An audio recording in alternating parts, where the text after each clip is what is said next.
Vamos orar mais uma vez e entrar na palavra do Senhor. Senhor, nós nos sentimos tão pequenos e tão inaptos para considerar a Tua palavra, por isso nós nos prostramos aos Teus pés. Rogamos que a Tua misericórdia nos visite novamente, que o ministério do Teu Espírito, mais uma vez, tome a liderança, Senhor. Venha nos dirigir na palavra, nos ungir, tanto ao que fala quanto ao que ouve. E venha abrir os nossos olhos para compreender as maravilhas da Tua palavra, sobretudo o peso do Teu coração, e nos dê percepção, inteligência espiritual, fé, certeza para podermos praticar a palavra do Senhor, que o Senhor tem para falar conosco hoje. Nós confiamos em Ti e Te agradecemos. Que o Senhor seja glorificado em nome de Jesus Cristo. Amém. Nós vamos abrir em um dos textos mais conhecidos dos evangelhos e, porém, infelizmente, mais abandonado ou esquecido. Por isso eu vou dar o título da mensagem de hoje, Reconsiderando Nossa Missão. Nós vamos abrir em Mateus capítulo 28, versículos 16 a 20.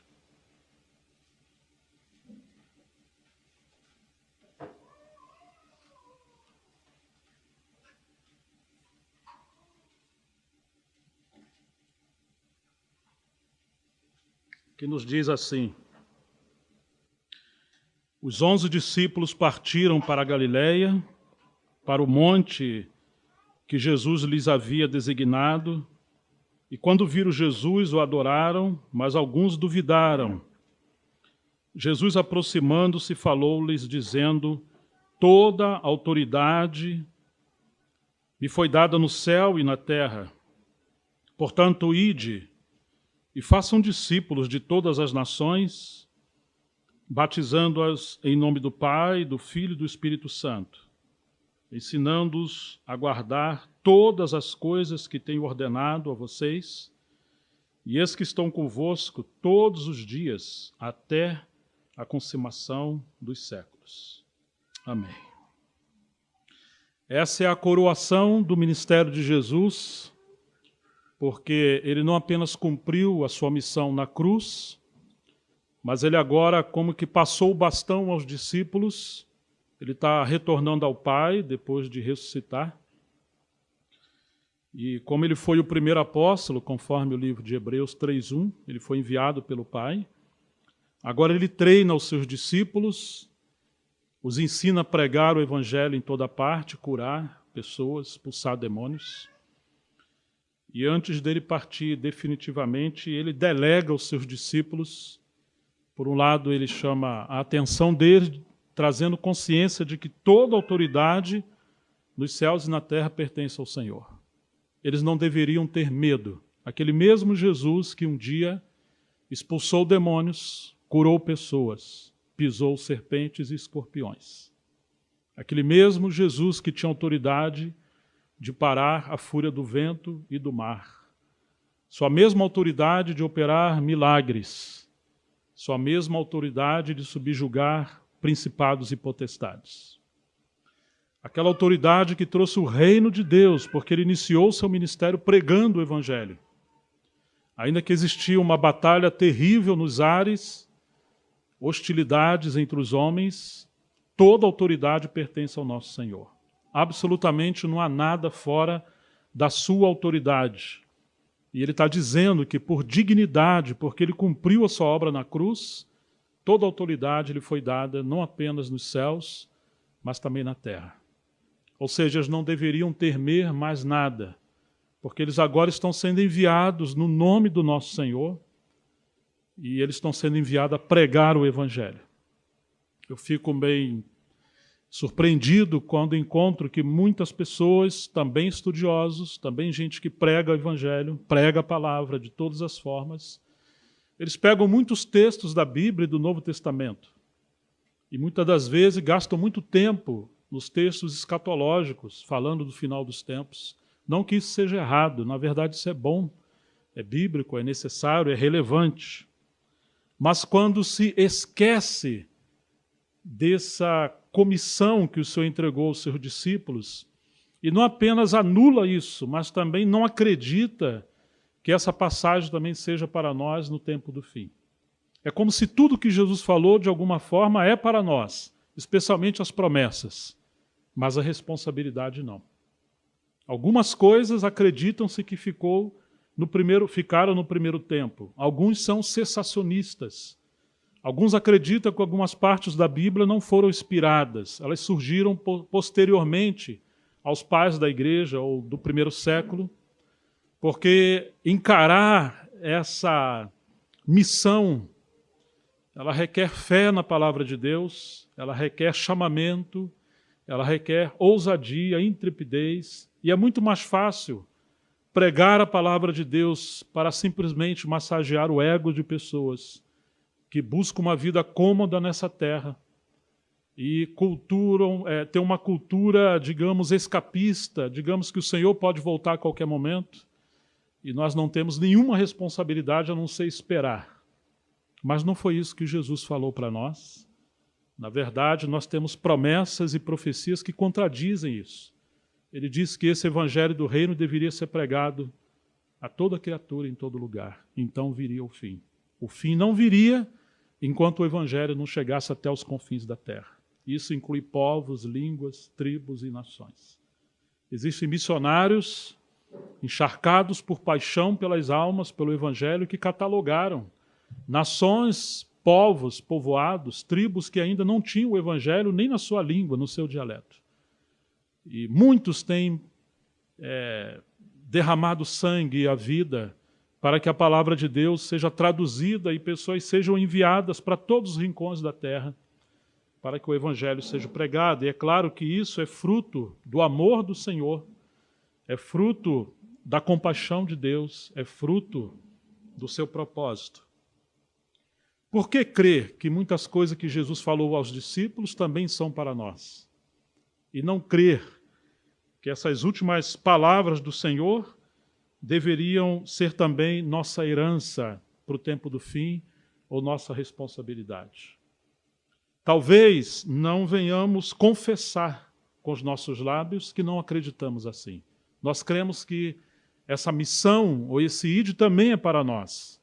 Mas a pergunta que devemos nos fazer e refletir não é o tanto que confessamos com os nossos lábios ou acreditamos com a nossa mente, mas é o quanto respiramos, vivemos isso, ardemos por isso.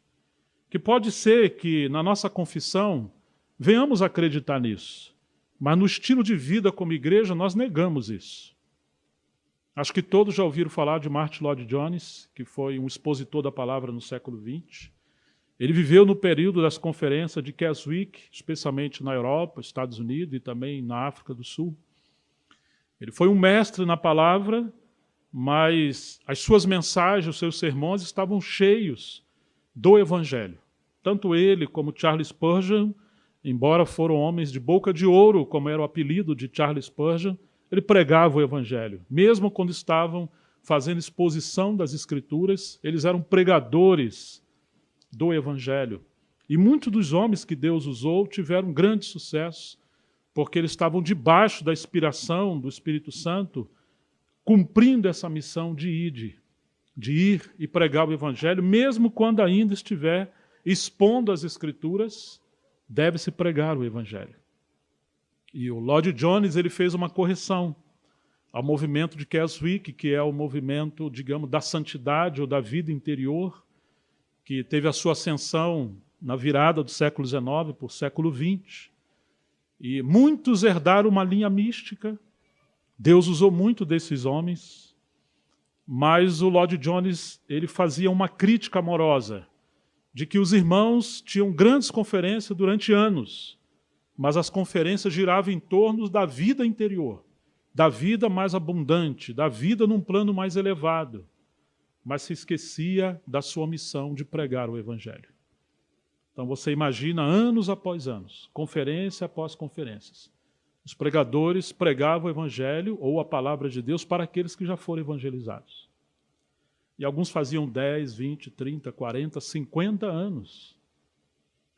ouvindo a palavra de Deus, mas ainda continuavam estacionados na sua vida cristã. Isso não foi o problema apenas, digamos, dessa corrente ministerial, da vida interior, a vida mais abundante, a espiritualidade, que tudo isso é muito bom e tem o seu complemento na obra que Deus vem fazendo nos últimos anos. Mas o grande problema é quando se enfatiza muito mais o ministério do mestre, do expositor, e se anula o ministério do evangelista, como se isso não precisasse mais ao nosso tempo. E, infelizmente, nós vamos ter que pensar algumas coisas que devem nos despertar. David Livingstone, que foi um homem que Deus enviou a pregar o evangelho até morrer, ele disse que Deus só teve um único filho e fez dele um missionário. Jesus chamou seus discípulos para pregar o evangelho e os enviou a pregar o evangelho. Agora Jesus ordena os seus discípulos a pregar o evangelho em todo o mundo. Ou seja, não pregar o evangelho é um perigo maior do que a perseguição e a morte. Você nunca vai encontrar a morte espiritual da igreja no meio da perseguição. Se você estudar a história das perseguições, você vai encontrar um cumprimento lá dos pais do começo, que dizia que o sangue dos mártires era a semeadura do evangelho, ou a sementeira do evangelho. Quanto mais se perseguiu a igreja, mais almas se salvaram. Em Roma, no período de Constantino, quando Roma assolava a igreja, a cada 2 cristãos, a cada 2 romanos, um era cristão. E eles tiveram que mudar a estratégia para tentar destruir o cristianismo. Quem sabe tornar o cristianismo mais açucarado, mais superficial, mais cômodo, mais inclusivo de religiões, de filosofia, de qualquer tipo de coisa que tornasse o homem mais cômodo, mais tranquilo, mais sem ameaça. Porque eles descobriram que a perseguição faz o evangelho prosperar. Mas, irmãos, nada matou mais o povo de Deus do que o silêncio, a omissão, a apatia. Batmani dizia que a fofoca e a apatia, de certa parte, ela fazia muito mais dano à igreja do que a perseguição. Porque quando a perseguição irrompeu na China, o evangelho se propagou, houve avivamento, milhares e milhares e milhares de pessoas se salvaram. Mas quando nós encontramos um povo que não prega o evangelho, é como cerrar ou fechar a boca de Deus. Talvez seja estranho falar isso, porque Deus é soberano. Alguém que é hipercalvinista e não apenas calvinista, acha que não temos que pregar o evangelho, porque se Deus quer salvar a alma, Ele salvará a alma das pessoas independente da colaboração do homem. E isso é um grande equívoco, porque apesar da sua soberania e Deus ser Deus como é, a graça e a soberania não anulam a responsabilidade humana. Na verdade, Deus chamou o homem para ser seu colaborador. Deus chamou a todos nós. Perseguição gera multiplicação. Silêncio gera estagnação e morte. Um povo que não prega o evangelho é um povo que precisa ser evangelizado. Se nós hoje estamos pobres de pregação do evangelho ou do ministério evangelístico, estamos doentes. Hoje precisamos de evangelistas e precisamos de pastores.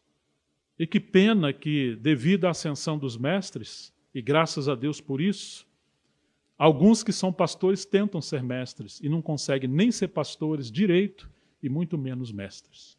Alguns que são evangelistas acabaram apagando o fogo inflamado da pregação do evangelho, tentando se acomodar às cadeiras e aos livros.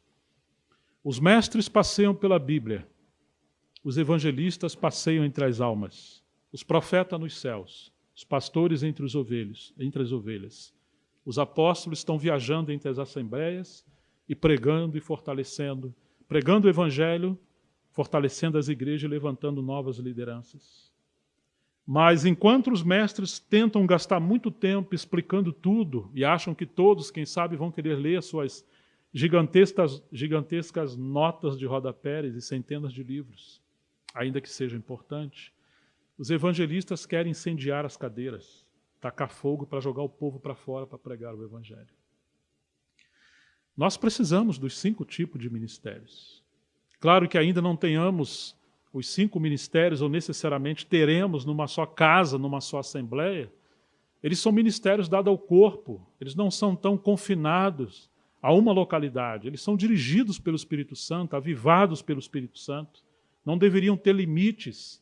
Os limites locais são administrativos, não ministeriais, no sentido, quando Deus quer ungir e enviar, é um serviço a todo o corpo.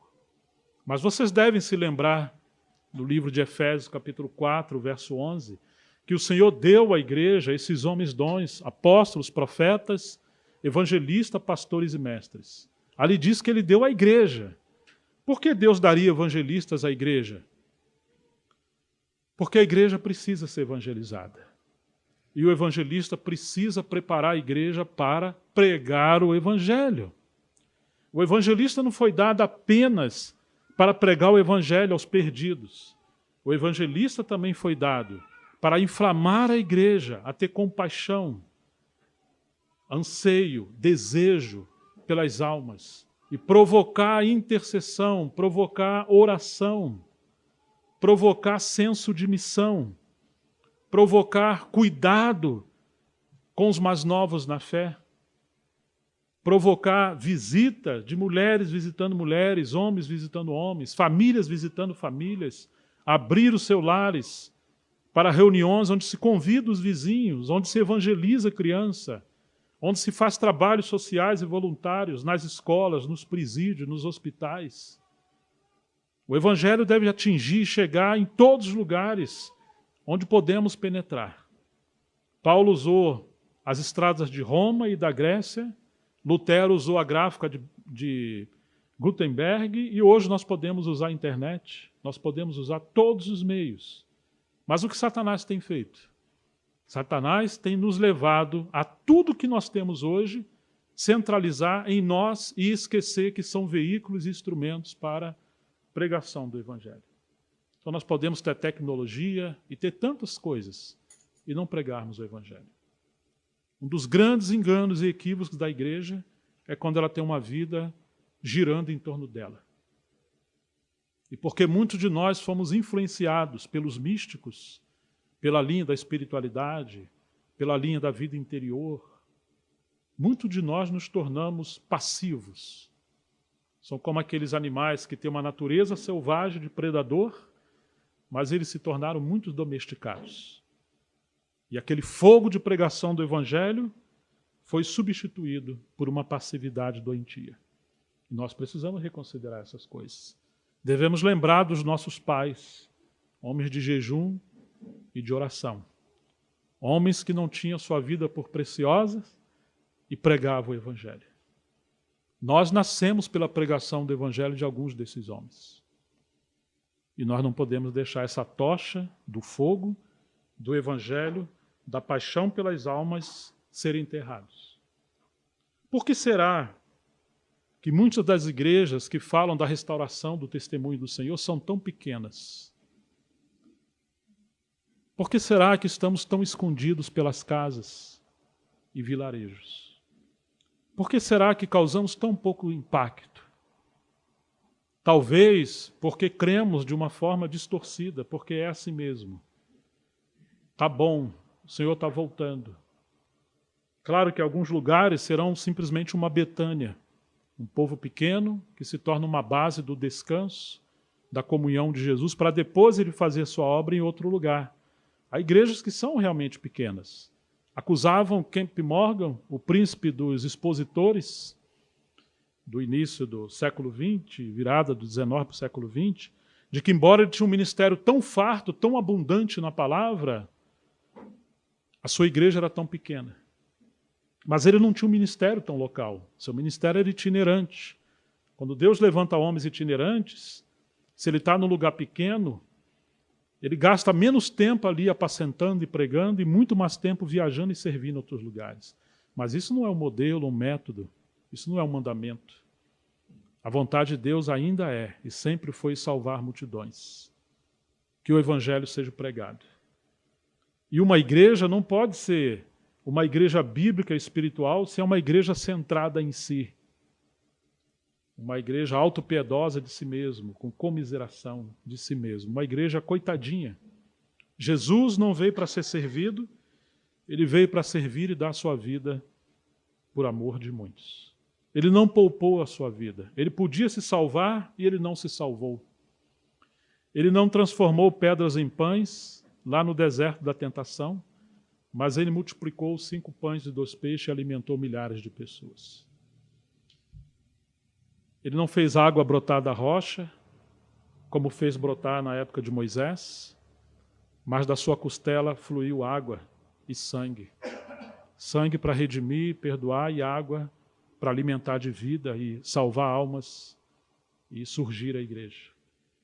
Jesus podia ter fugido da cruz, blasfemar o dele, salva a ti mesmo, e a nós também. Se tu és o Filho de Deus, salva a ti mesmo. Mas ele não veio para ser salvado, ou para se salvar. Ele realmente, sendo Deus soberano com o Pai, se fez criatura, se fez homem. Ele foi servo sofredor. Ele veio como aquele servo obediente, ou o boi obediente. Ele veio para dar a sua vida. Agora, o que ele espera de nós? Ele espera de nós que também tenhamos esse mesmo espírito evangelístico missionário. A igreja precisa ser uma igreja missionária. A igreja precisa treinar os seus jovens, suas crianças e a todos nós para amarmos as almas, pregarmos o evangelho. Precisamos trabalhar para que possamos ter uma sangria de pessoas entre nós que saiam para pregar o evangelho. Nas praças, nas ruas, em todos os lugares, e depois amadureçam para ir para outros lugares sendo enviados. E se a igreja não sente tanta unção ou poder para isso, ela pode cooperar financeiramente para ajudar homens que estão no campo pregando o evangelho. Ela pode ser como a igreja em Filipos, ou uma igreja em Tessalônica, que apesar de serem pobres, elas tinham um compromisso missionário. Quando Paulo esteve em Corinto, 1 ano e meio pregando o evangelho, ele fazia a tenda dia e noite. E ele esteve ali imergido, trabalhando noite e dia, e ao mesmo tempo pregando o evangelho.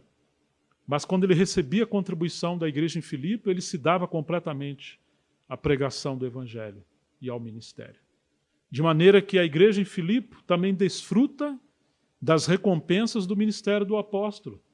E assim uma igreja saudável, ela tem compromisso com a pregação do evangelho e com a obra missionária. É uma igreja que gera fruto.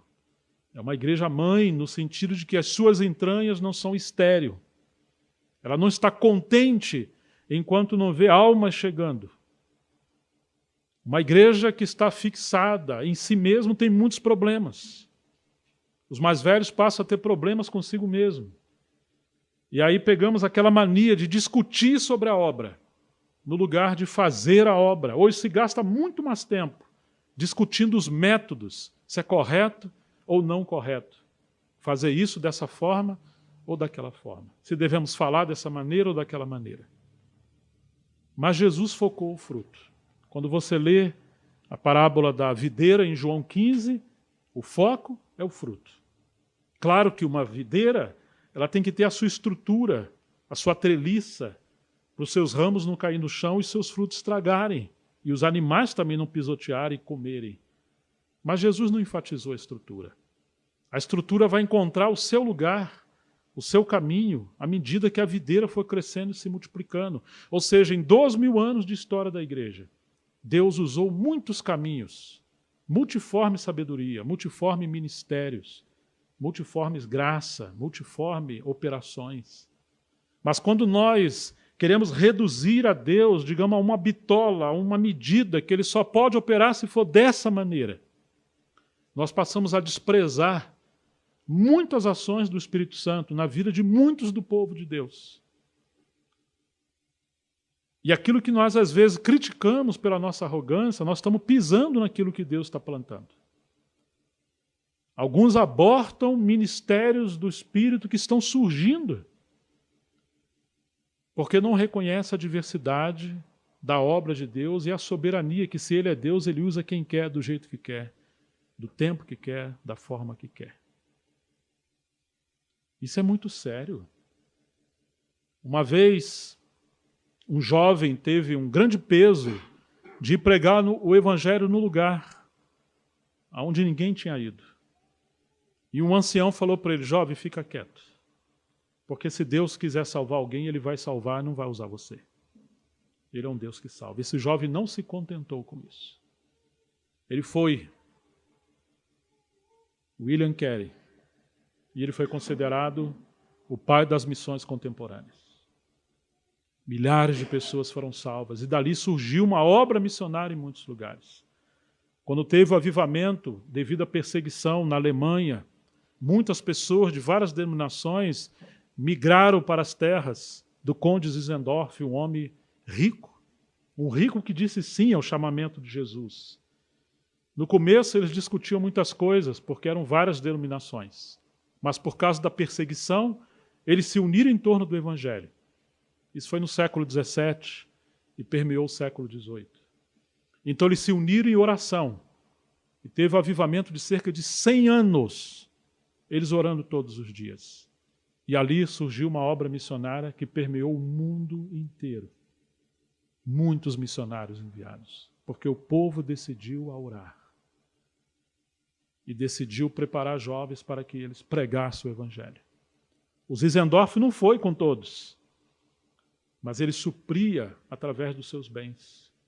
Poderíamos contar muitos casos de lugares onde era uma poeirinha de gente, um punhadinho de gente, mas o Espírito Santo tocou em pessoas e eles decidiram levar um ministério de intercessão para que Deus levantasse pregadores, cumprindo o mandamento de Jesus. A seara é grande, são poucos trabalhadores. Orai ao Senhor da seara para que Ele envie trabalhadores para a sua seara. Oh, irmãos, nós precisamos orar, irmãos e irmãs. Precisamos orar, orar e orar. E precisamos crer que o Senhor quer que oremos e crer que Ele responde.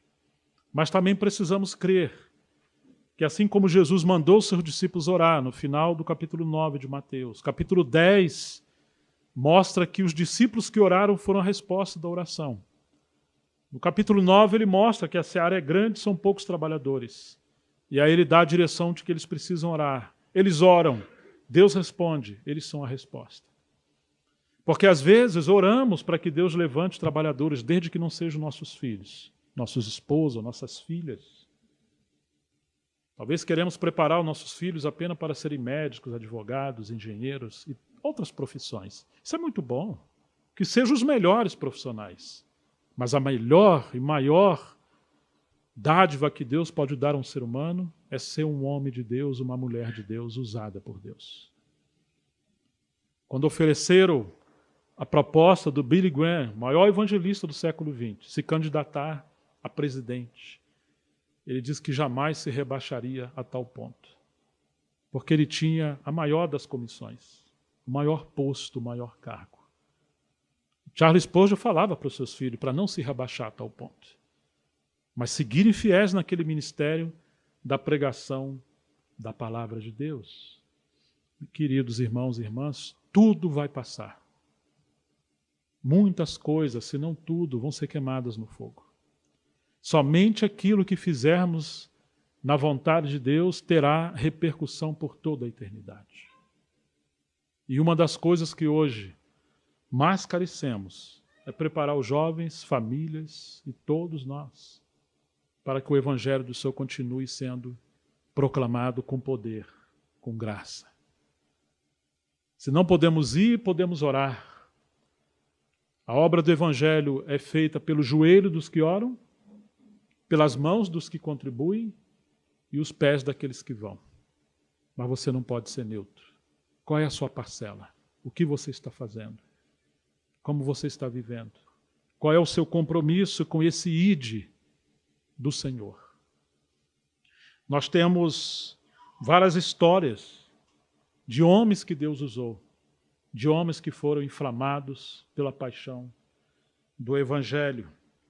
O D.L. Moody, o grande evangelista do século XX, Ouviu casualmente alguém dizer: nossa época ainda está para ver o que Deus pode fazer usando um homem cuja vida seja inteiramente comprometida com ele. Moody disse: eu serei esse homem. E por meio da vida de Moody, multidões se converteram a Cristo. Ele não tinha estudo, era um sapateiro, um homem simples, falava errado. Deus usou poderosamente esse homem, porque ele consagrou a sua vida ao Senhor. O Evangelho só é boas novas, disse um outro pensador, se for compartilhado. Se ele não for compartilhado, ele perde o poder de ser as boas novas. Os puritanos e reformadores nos diziam, hoje o Hernandes Dias Lopes enfatiza muito isso, o propósito de Deus é o Evangelho todo, por toda a igreja, em todo o mundo, a todas as criaturas. O Evangelho todo. Prega o Evangelho. Paulo falou para Timóteo. Prega o Evangelho, prega a palavra. Faz a obra de um evangelista. Lembra-te de Jesus Cristo. O Evangelho deve ser pregado a todas as nações, em todo o mundo, a toda a criatura. Precisamos ser uma agência missionária. Nos envolver com isso. Como nós poderemos colaborar? Eu sou um ex-drogado que cheguei à beira do suicídio quando eu era apenas um rapazinho. Eu não gosto de falar de mim. Perdi meu pai muito cedo, tinha raiva de Deus, depois deixei de crer que Deus existia. Passei em 2 colégios internos. Me envolvi com as drogas, algo como o satanismo e muitas coisas ruins. Ficava muitas horas endemoniado. Um dia o Senhor Jesus apareceu para mim no meio da rua. Ele mesmo, porque eu ia tirar minha vida. Ele me salvou. Naquele período, vários jovens foram salvos das drogas. Mas eu descobri uma coisa: existiam mulheres de oração. A visitação de Deus naquela cidade, Cabo Frio, Rio de Janeiro, uma cidade promíscua de muitas drogas, cidade litorânea, muitos demônios. Deus visitou aquela cidade, porque haviam mulheres e homens que oravam para Deus salvar pessoas. Deus salvou alguns de nós, e nós fomos tão inflamados pelo Espírito Santo, tão cheios do Espírito Santo, não sabia nada da Bíblia, não tinha a Bíblia, nunca tinha lido. E começou a haver curas, pregávamos nas praças, nas praias, nas ruas, noites. E o Senhor fez uma grande obra naquele lugar. Usou muitos de nós. Depois começamos a ler a Bíblia. E essa obra continuou. Mas um dia conhecemos alguns mestres. E o que aconteceu? Começamos a nos acostumar a sentar para ouvir mensagens. A cabeça começou a crescer e o espírito começou a confinar. Enquanto o conhecimento crescia, o fogo do espírito apagava. Não que existe problema no conhecimento e na mestria, mas existe problema quando um mestre não tem cheiro de evangelista ou de ovelha. Quando ele cheira mais a livro do que a ovelha. Vocês estão me entendendo? Quando a mensagem busca o academicismo, a erudição, busca a glória, busca a promoção e não a salvação das almas. Nossas mensagens precisam estar encharcadas de compaixão. Por mais alta que seja a revelação, o Evangelho tem que ser a base, o meio e o propósito. E aí Deus terá glória. Se perdermos isso, irmãos, estaremos no caminho do equívoco, da frieza espiritual, da mornidão, da apostasia. Nossas reuniões serão frias como um cemitério. Nos tornaremos como uma sala de aula onde a liderança se torna apenas professores de gentes orgulhosas e enganadas pelo conhecimento. Que Deus tenha misericórdia de nós. Nós precisamos ser cheios do Espírito Santo e inflamados pela paixão de Deus, em que, no que depender de nós, nenhuma alma vai para o inferno. Nenhuma alma será perdida. Não poderemos dormir em paz, não poderemos ficar tranquilos, enquanto muitas pessoas não conhecem ainda o Evangelho. Existe uma forma, quase assim, um ateísmo bíblico, um ceticismo bíblico, onde se lê a Bíblia, mas não acredita na Bíblia.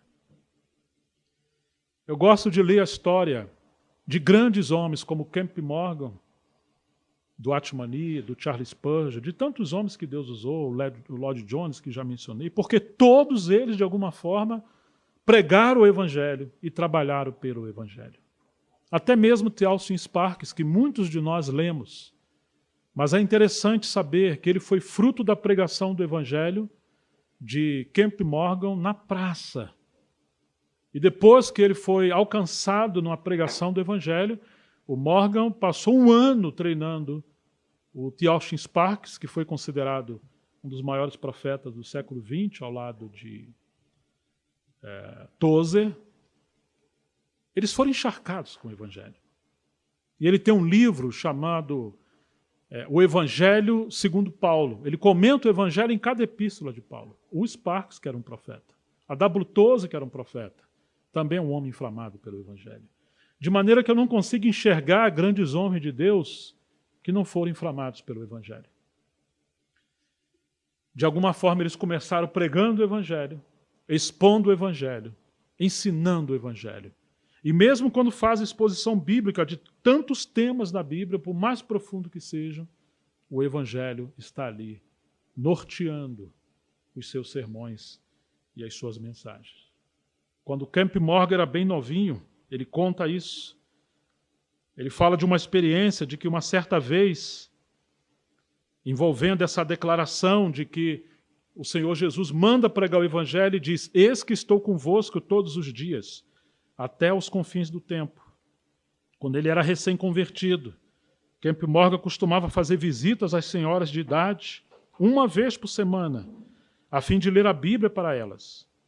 Ao chegar no final do Evangelho de Mateus, Morgan leu: eis que estou convosco todos os dias até a consumação do século. Depois ele perguntou para as irmãs: não é uma promessa maravilhosa? E uma das senhoras disse: meu jovem, isso não é uma promessa, isso é um fato, ele está conosco. Ele foi considerado o príncipe dos expositores. Essas mulheres conheciam o Senhor. Ele podia pregar sobre o Salmo do Pastor, o Salmo 23. Essas mulheres não eram eruditas, mas elas conheciam o pastor dos Salmos. Nós precisamos de gente que conheça o Senhor. Assim ele foi crescendo. Ele visitou o avivamento do país de Gales, onde Deus usou jovens, inclusive crianças. E ele confessou: eu trocaria todo o meu conhecimento pelo fogo do Espírito, o poder de Deus que esses jovens têm e eu não tenho. Dali o Evangelho se alastrou por tantos lugares e grandes homens de Deus foram levantados ali. Nós precisamos, de todos nós, orar, buscar o Senhor, para que sejamos avivados no espírito evangelístico. Eu louvo o Senhor, por exemplo, com a vida do Andrew Murray, que apesar de ter sido um grande pastor, um grande homem que Deus usou, mas ele foi avivado. Ainda que lemos muito das suas obras como obras devocionais na África do Sul, ele trabalhou muito no campo missionário, ele preparou garotos, porque ele descobriu na experiência que os teólogos e pastores e líderes que vinham da Europa, especialmente da Escócia e de Holanda, eles não tinham tanto poder para pregar o Evangelho na África. Ele começou a treinar garotos. E no final da carreira dele, ele tinha levantado pelo menos 1000 obreiros para pregar o Evangelho. Porque na África você precisa ter poder espiritual para enfrentar os bruxos, as bruxas e tantas outras coisas terríveis. Precisa estar revestido de poder. Quantos foram assim? O Ni falou isso dos líderes que queriam ir dos Estados Unidos e da Europa pregar o Evangelho da China. Ele também descobriu que não seria simplesmente suficiente pessoas que tivessem apenas conhecimento bíblico. Eles precisavam estar revestidos do poder do Espírito e cheios do Espírito evangelístico para pregar o Evangelho. Quando chegamos no final de Mateus 16, versículos 14 a 18, finalmente Jesus apareceu aos 11, quando estava à mesa, e censurou-lhes a incredulidade e a dureza do coração, porque não deram crédito aos que o tinham visto já ressuscitado. Então lhes disse: vão por todo o mundo e pregam o evangelho a toda criatura. Quem crer e for batizado será salvo. Quem, porém, não crer será condenado. Estes sinais acompanharão os que em mim creem. Em meu nome expulsarão demônios, falarão novas línguas, pegarão em serpentes, e se beberem alguma coisa mortífera, não lhes fará mal, e se impuserem as mãos sobre enfermos, eles ficarão curados. E segue ele dizendo, versículo 19 e 20, de fato o Senhor Jesus, depois de lhes ter falado, foi recebido no céu e sentou-se à direita de Deus. E eles foram e pregaram por toda parte, agora presta atenção nisso, cooperando com eles o Senhor, confirmando a palavra por meio de sinais que se seguiam. No começo, os discípulos cooperavam com Jesus. Depois da ascensão, Jesus cooperava com os discípulos operando sinais e maravilhas. Talvez possamos equivocadamente acreditar que isso foi só para aquela época. Não, irmãos. Todas as vezes que pregamos o Evangelho, o Senhor está conosco. Ele ainda opera sinais. Ele ainda opera maravilhas. Quando Jesus manda eles ficarem em Jerusalém, até do alto ser revestido de poder. Então eles vão para o templo orar. Mas Pedro faz uma pergunta, na verdade os discípulos perguntam, em Atos capítulo 1, versos 6 a 8. Então os que estavam reunidos com Jesus lhe perguntaram: será esse o tempo em que o Senhor irá restaurar o reino a Israel? Jesus respondeu: não cabe a vocês conhecer tempos ou épocas que o Pai fixou pela sua própria autoridade, mas vocês receberão poder ao descer sobre vocês o Espírito Santo, e serão minhas testemunhas tanto em Jerusalém como em toda a Judéia e Samaria e até aos confins da terra. Vocês vão receber o dínamos, o poder explosivo, e vocês serão minhas testemunhas, os mártires, em todos os lugares, mas a começar por Jerusalém, por toda a Judéia, Samaria, até os confins da terra. Mas algo aconteceu, eles permaneceram em Jerusalém. Então Deus permitiu uma grande perseguição. Isso aconteceu depois que Estevão morreu, no capítulo 7 de Atos, e aí chegamos ao capítulo 8, versículos 1 a 4, diz que irrompeu uma grande perseguição contra a igreja que estava em Jerusalém. Eles prantearam com grandes lágrimas a morte de Estevão. E diz a Escritura, o versículo do capítulo 8, de 1 a 4, Saulo consentia na morte de Estevão. Naquele dia teve início uma grande perseguição contra a igreja em Jerusalém. Todos, exceto os apóstolos, foram dispersos pelas regiões da Judéia e de Samaria. O Senhor falou: vão, prega o evangelho.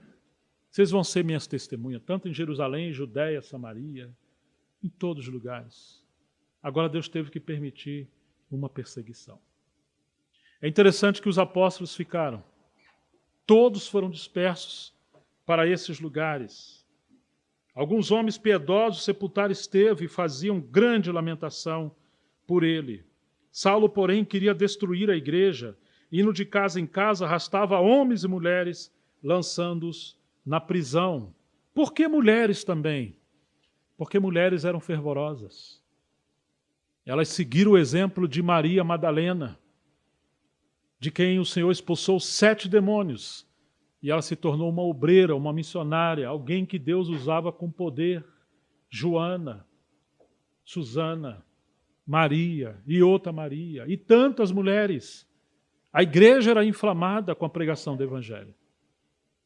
Se as mulheres fossem passivas, provavelmente Paulo não perseguiria, não estaria oferecendo nenhuma resistência. Tinha que ter alguma ação, alguma movimentação que chamasse a atenção para a oposição. Saulo está perseguindo todos, homens e mulheres. E diz no versículo 4, enquanto isso, os que foram dispersos iam por toda parte pregando a palavra. Todos estavam pregando a palavra. Todos quem? Todos, homens e mulheres, porque não é uma questão de liderança, é uma questão de testemunho. Elas não estão abandonando seus lares no tempo sem perseguição, mas elas estão usando seus lares como uma extensão para a pregação do Evangelho. Com a sua vida, com a sua forma de ser mulher, ser mãe, mas também testemunhando aos seus vizinhos, às suas colegas. Eu venho de uma época onde era comum, todos nós temos folheto evangelístico dentro da bolsa, depois dentro do carro. Hoje eu quase não encontro essa prática. De que, às vezes, nas bolsas encontramos tantas coisas, né? É muito comum os casados falar para a mulher uns 40 minutos antes de chegar em casa. Mulher, tá com a chave? Tô. Começa a procurar que ainda tem 40 minutos para chegar em casa. Tem tanta coisa dentro da bolsa que normalmente perde a chave. Será que temos folheto evangelístico? A gente chamava folheto de semente. Precisamos voltar a essas práticas. E parabéns àqueles que estão praticando isso. Irmãos, todos pregaram o Evangelho. Todos testemunhavam.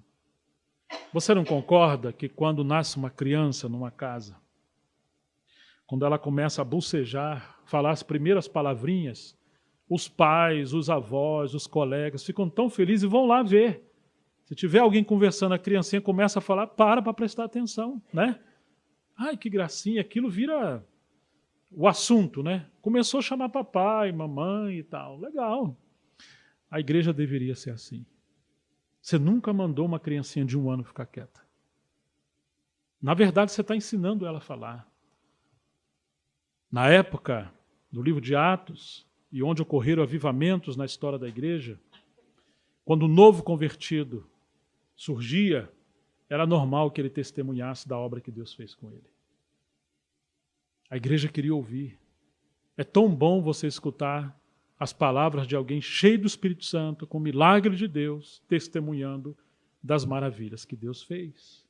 Precisamos de reuniões do Ministério da Palavra, claro, onde nós sentamos para escutar os ministros de Deus, e ai de nós se tiver ausência do Ministério da Palavra.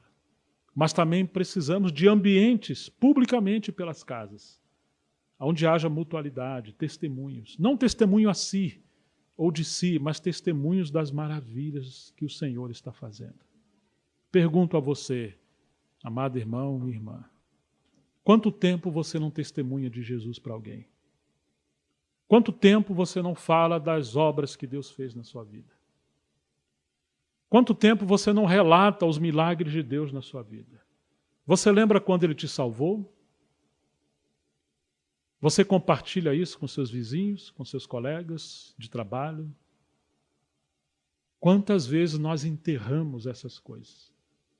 E o Espírito vai sendo trancafiado dentro de nós e morremos. Eu falava a alguém há um tempo atrás, em Israel temos 2 grandes mares, pelo menos famosos, o Mar da Galileia e o Mar Morto. O Mar da Galileia, Jesus operou tantos milagres nele. Lá você tem uma farta vegetação e frutos. Suas águas são vivas, há muitos peixes. E ali você tem alegria, vida multiplicando, gente sendo saciadas. Todos querem ir para lá. Mas você tem um Mar Morto. Diferente do Mar da Galileia, tudo que entra com vida sai com vida do outro lado. O Mar Morto não. Tudo que entra com vida, sabe o que acontece? Morre. Porque ele não escoa, ele não tem saída de vida. Ele é hipersalgado, ele é negro. E o que cai ali boia. Não tem vida. Os animais não estão afluindo para ali, há pouca vegetação. Assim pode ser você ou eu. Temos que decidir. Seremos um Mar Morto, que receberemos vida, milagres, cura, unção, pastoreio e tantas coisas, e trancamos essas coisas e não passamos adiante? Ou nós seremos o Mar da Galileia, onde iremos multiplicar e expandir a palavra de Deus e os milagres de Deus a todos que estão ao nosso redor? Aquele que ganha alma, diz a palavra, sábio é. deveríamos orar para que nesse ano, no mínimo, cada um de nós pudéssemos trazer uma alma para o Senhor. Uma. E orar por essa pessoa todos os dias, por essas pessoas. Faça uma lista de pessoas. Peça a Deus para colocar no seu coração pessoas que o Senhor possa indicar que Ele quer salvar. Ele quer salvar todos. Mas para você ter essa responsabilidade, ore por essa pessoa todos os dias. De vez em quando visite. Quando tiver que dar um presente, não dê camisa, bolo, meia. Possa dar. Dê livros, dê Bíblia. Dê algo que vai gerar vida. Convide essas pessoas para a reunião. Faça um almoço, convide essas pessoas. Faça o bem. Se for pessoas sobrecarregadas com doença ou enfermidade, ou com criança, seja o que for, vá lá fazer uma boa obra. Limpa uma casa, lava uma roupa, ajuda num carro que está com problema, faça o que você puder. Mas tenha o propósito de que essa pessoa seja salva. Às vezes a sua vida, seu amor, o seu serviço será a sua pregação. Mas quantos de nós moramos em lugares, trabalhamos em lugares, ninguém sabe que somos cristãos. Somos agentes secretos. Que Deus nos livre dessas coisas. Precisamos ser avivados. E aí nós temos essa pregação do Evangelho que multiplicou em tantos lugares. No capítulo 11 do livro de Atos, temos uma passagem maravilhosa por consequência dessa perseguição. Aconteceu algo.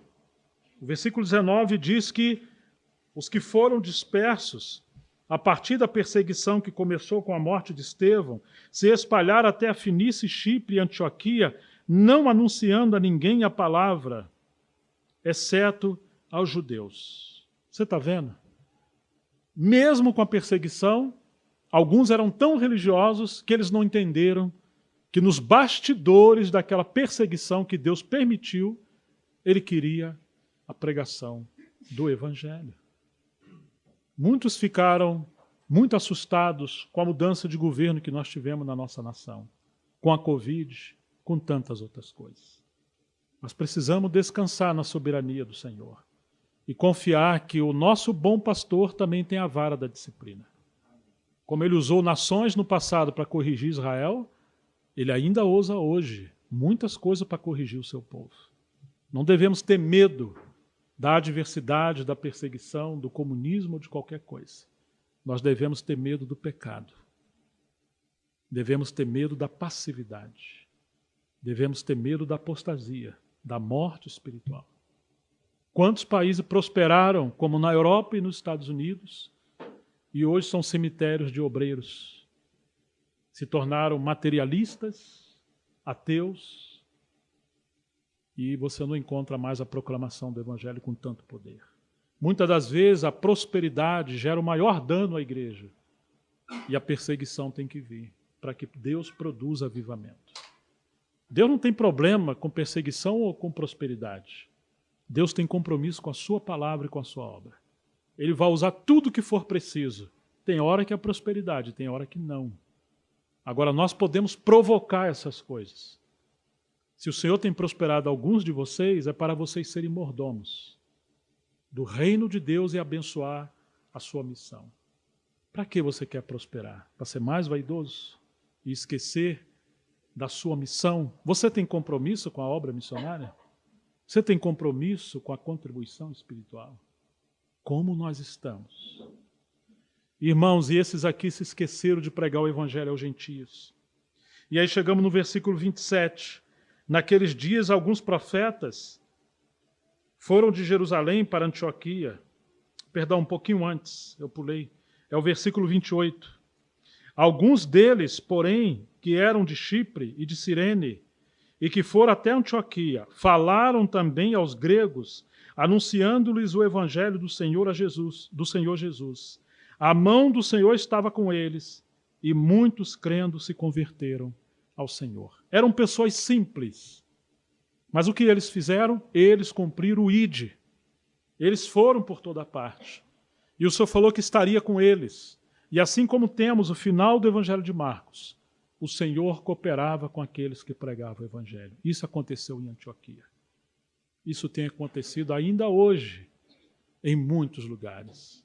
Eu me lembro, quando eu estava em Coroaci, pregando o Evangelho, era muito novo. Uma senhora me procurou. Falou, eu tive uma visão, um sonho com você. Você pregava o Evangelho numa casinha muito pequena, branca, e chegava uma mulher, senhora, com uma criança morta, com os olhos virados. E você orava, essa criança ressuscitou. E muitas pessoas creram. Passado uma semana, 2, eu estava pregando o Evangelho numa casa muito pequena, muito simples, na roça, branca, e chegou uma mulher com uma criança dada como morta, com os olhos virados. Quando chovia muito, ninguém podia sair da cidade, eram montanhas, eram regiões muito acidentais, e eu lembrei da visão e criei. E pregando o Evangelho, eu orei, aquela criança voltou a viver. Ela voltou para a aldeia dela. Lá havia um feiticeiro, que ele ia de casa em casa, dizendo, embaixo dessa casa tem um punhal enterrado. Naquele quintal ali tem um lenço vermelho. E tinha. Eram obras de feitiçaria. Metade daquela aldeia creu no Evangelho com esse milagre. Muitos milagres aconteceram ali. Ainda continua acontecendo. Por que temos poucos milagres em nosso tempo? Porque não cremos. Jesus não pôde fazer muitos milagres em Nazaré, porque, mesmo sendo ele, porque o povo não cria. E ele está dizendo, esses sinais seguirão aos que creem. Quando vamos, não é quando ficamos. Vamos e pregamos o Evangelho, a mão do Senhor vai conosco. E Ele é o mesmo Deus que operou no passado. Ele opera hoje. Nós invertemos as coisas. Só fala para a gente ir e a gente estimula os irmãos a ficarem.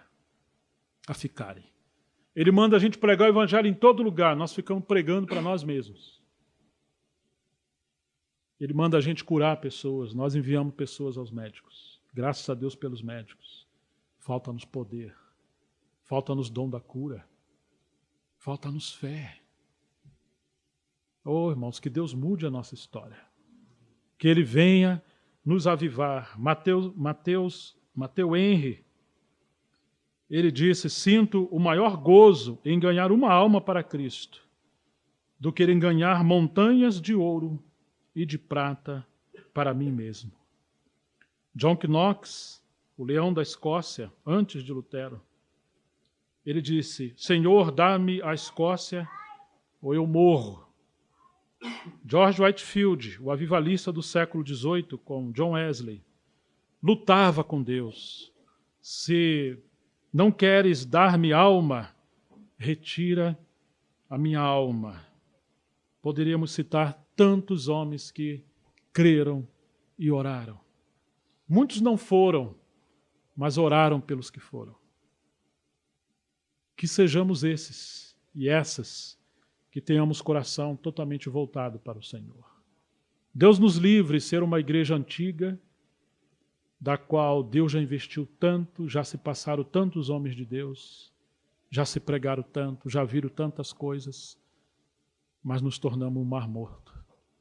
Porque nos acostumamos com nós mesmos, pregando para nós mesmos, cuidando de nós mesmos e muito acomodados conosco mesmo. Que aquele espírito que estava sobre o ministério do irmão Jair, do irmão Zé João, do Jaeb, do Aniceto, do irmão Dino, e de tantos outros, do Valdemar no começo, do Altivi, que ainda está aqui, graças a Deus, o Senhor possa avivar a sua obra, irmãos. Ele possa levantar muitos jovens. Precisamos treinar mais jovens, mais irmãos e irmãs para o ministério da palavra. Que o Senhor levante muitos obreiros em nosso tempo. Ide por todas as nações, fazei discípulos. Não fazer crente. Oswaldo Sander disse que existe na Bíblia quase 280 palavras relacionadas a discípulos. Crente e cristão apenas 5. Mas qual é o nosso problema? Nós somos mais apenas crente. Mas Tiago falou, você crê que que há um só Deus, faz bem, mas os demônios também creem. Ele é crente também. Só espera que nós sejamos discípulos, treinados para o Mestre, treinados para seguir adiante, treinados para o Evangelho. Gente que não tem sua vida por preciosa, mas estão vivendo todo o seu tempo para a glória de Deus. A diferença de um crente para um discípulo, resumidamente, é que todos têm a sua vida ordinária e comum. Mas a sua vida gira em torno da cruz de Cristo. Tudo o que ele faz é para glorificar o seu Senhor. E o crente, tudo o que faz na sua vida é para ele mesmo. Ele vive para ele, ele casa para ele ganha, tudo é para ele. Dele, por ele, para ele são todas as coisas. Ele não tem compromisso com o Evangelho. Inclusive a igreja e os pastores, ele quer que seja para ele. Os louvores que ele gosta, as músicas que ele gosta, as pregações, o local. Sempre são pessoas que reclamam do clima, de tudo. Sempre vê defeitos na igreja. É como aquela família que tem vários filhos e aqueles que não trabalham vê o defeito da irmãzinha que está trabalhando. Tem lixo ali no cantinho. Você lavou a louça, mas como ele não está ocupado, ele vê o defeito no trabalho dos outros. Muitos dos cristãos hoje são assim. Estão se queixando, estão reclamando, acusando, murmurando, porque eles têm tempo vazio, são ociosos. E eles tentam o diabo tentar eles. Agora, se você está envolvido com a obra de Deus, com a causa de Deus, seu tempo é gasto com oração, com serviço, cooperação no Evangelho. E vai se envolver com pessoas que estão servindo o Senhor. Que Deus possa inflamar os nossos corações com essa palavra. Que possamos, como diz o título dessa mensagem, reconsiderar a nossa missão. Você acha que a nossa missão é ser uma boa igreja? É ser bons cristãos? O que é bom cristãos? Será que a nossa ideia de bom cristão é um Judas que não deu trabalho, não discutiu? Não fez nada disso, como Pedro fez tantas vezes. Primeira vez que Judas se revelou de fato, ele era um diabo. Tantos cristãos bonzinhos, e o inferno está cheio de gente assim. Eles não têm compromisso com a obra de Deus. Que Deus nos leve a ser como Pedro, ou os filhos do trovão, Tiago e João. Que Deus nos leve a ser pessoas inflamadas. Senhor, eu quero ser útil na tua obra. Que as mulheres mais velhas amem os novos convertidos. Abrace como mãe e pais daqueles que estão chegando. Mas possamos cuidar das pessoas. Porque, infelizmente, às vezes, um dos maiores obstáculos hoje da obra do Evangelho são os mais velhos. Porque quando chegam os novos convertidos, eles estão com tantos problemas, os mais velhos, que eles derramam suas murmurações na mesa do café, no almoço, nas reuniões, e acaba transmitindo incredulidade e desistência para os novos convertidos. Que sejamos um povo saudável, que Deus possa nos usar. Vamos orar ao Senhor.